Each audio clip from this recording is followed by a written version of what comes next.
Assalamualaikum warahmatullahi wabarakatuh. Teman-teman semua, semoga hari ini membawa kedamaian, keberlimpahan, dan cahaya dalam hidup kita. Pernahkah kalian merasa, sebuah kata bisa membuat hati luluh, tapi juga bisa membuat hati runtuh? Kata-kata kecil, ucapan sederhana, ternyata punya kekuatan besar. Dan disinilah pentingnya kita belajar komunikasi berkesadaran. Komunikasi berkesadaran bukan hanya tentang apa yang kita ucapkan, tapi bagaimana kita mengucapkannya. Bukan sekedar menyusun kalimat, tapi bagaimana energi dan niat di balik kalimat itu mengalir ke orang lain. Mari kita bayangkan sebentar.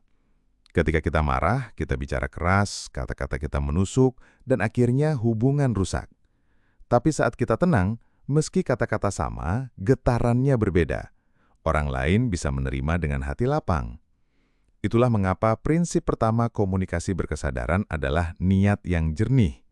Sebelum bicara, tanyakan dalam hati, apakah kata-kataku ini akan membangun atau justru meruntuhkan? Prinsip kedua adalah mendengar dengan penuh hadir.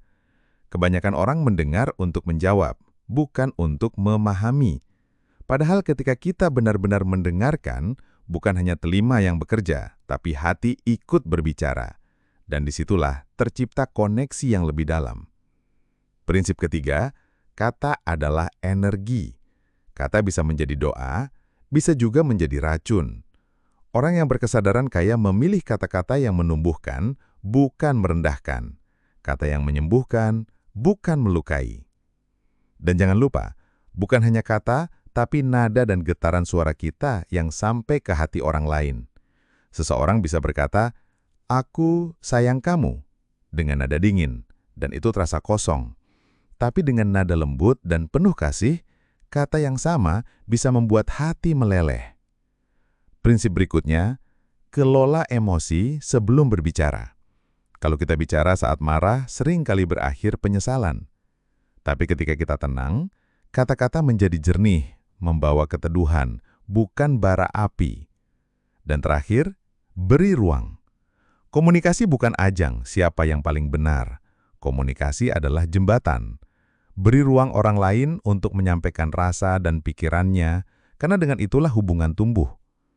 Teman-teman, komunikasi berkesadaran akan mengubah hubungan kita dengan pasangan, anak, keluarga, bahkan rekan kerja. Ia membuat kita dihargai, dipercaya, dan lebih mudah menyentuh hati orang lain. Ingatlah, setiap kata adalah energi, dan energi selalu kembali kepada kita. Maka berbicaralah dengan kesadaran, dengan niat baik, dan dengan cinta. Karena apa yang keluar dari mulut kita adalah doa bagi diri kita sendiri.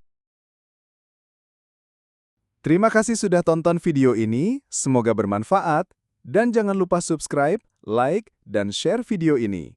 Sekali lagi, terima kasih.